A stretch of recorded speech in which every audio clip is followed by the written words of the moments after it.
घेऊन बर अकोमोडेट बर करून बर ही नक्की. लढाई हे लढायला तुम्ही तयार बोललेला आहोत. आहात पुन्हा एकदा, त्यामुळे आम्हाला ते अर्थातच माहितीये. सूरज चव्हाण आपल्या सोबत आता आलेले आहेत, राष्ट्रवादी काँग्रेसचे सरचिटणीस. सूरजजी, प्रशांत जगतापांनी राजीनामा दिलेला आहे शरदचंद्र पवार यांच्या पक्षांचा, तर नक्की काय साध्य झालं? युती जर झाली दोन पक्षांमधली तर तुम्ही काय गमावलंय ह्याचं?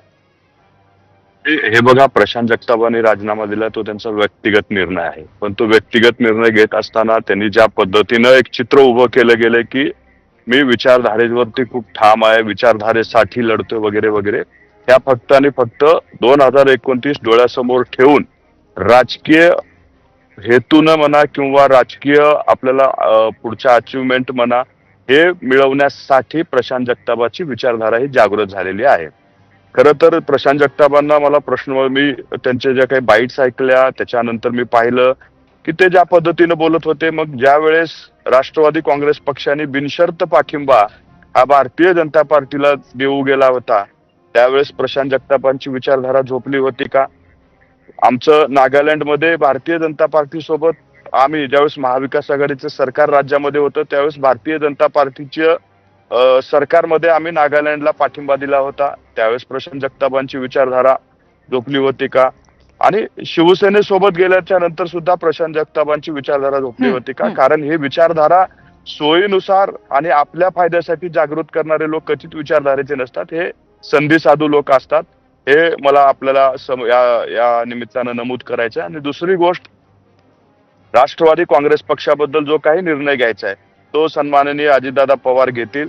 त्यांच्याबद्दल पुण्यामध्ये असू द्या किंवा कुठेही असू द्या, अंतिम निर्णय घेण्याचा अधिकार अजितदादांना आहे. प्रशांत जगतापांच्या बोलण्यानं काही म्हणजे फरक किंवा तिथं त्यांच्या जाण्यानं मला वाटते त्याही राष्ट्रवादीला पडणार नाही आणि ह्याही राष्ट्रवादीला काही फरक पडणार नाही. बर बर बर हनुमंतजी बोला.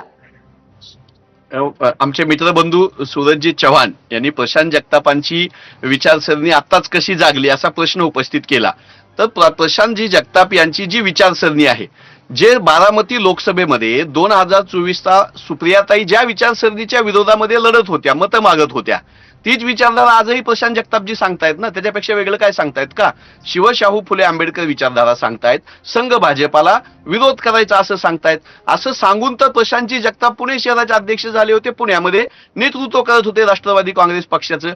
त्यामुळे त्यांची विचारधारा शिवशाहू फुले आंबेडकरांची आहे हे ते सांगतायत, पवार साहेबांची विचारधारा आमची विचारधारा होती ते सांगतायत. आता भारतीय जनता पक्षासोबत गेलेल्या लोकांसोबत मला जायचं नाही असं म्हणण्याचा त्यांचा लोकशाहीमधला अधिकार तर किमान सत्ताधारी पक्षातल्या राष्ट्रवादी काँग्रेसनं आता मान्य करावा. 2029 ची निवडणुका डोळ्यासमोर घेऊन राजकीय निर्णय त्यांचा, असं आता सूरज चव्हाणजी म्हणाले. अहो मग अजितदादा काय आध्यात्मिक निर्णय म्हणून भाजपासोबत आहेत का? काहीतरी परमार्थिक निर्णय म्हणून, सामाजिक निर्णय म्हणून सत्तेमध्ये आहेत का? त्याच राष्ट्रवादी सोबत भाजपला दूर ठेवायचं नाही म्हणून तुम्ही जाणार नाही याची काही खात्री आहे का?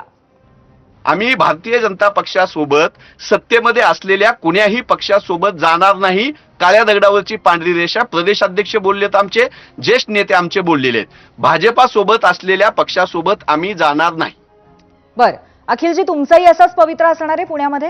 हे बघा, आम्ही सांगायची गरज नाहीये. आज ज्या प्रशांत जगतापच्या अवतीभोवती ही चर्चा सुरू आहे, त्यांनीच आज काय वक्तव्य केलेलं आहे उद्धवजी ठाकरेंसंदर्भात, की उद्धवजी ठाकरे यांनी कडवी लढत ही भारतीय जनता पक्षाला दिलेली आहे.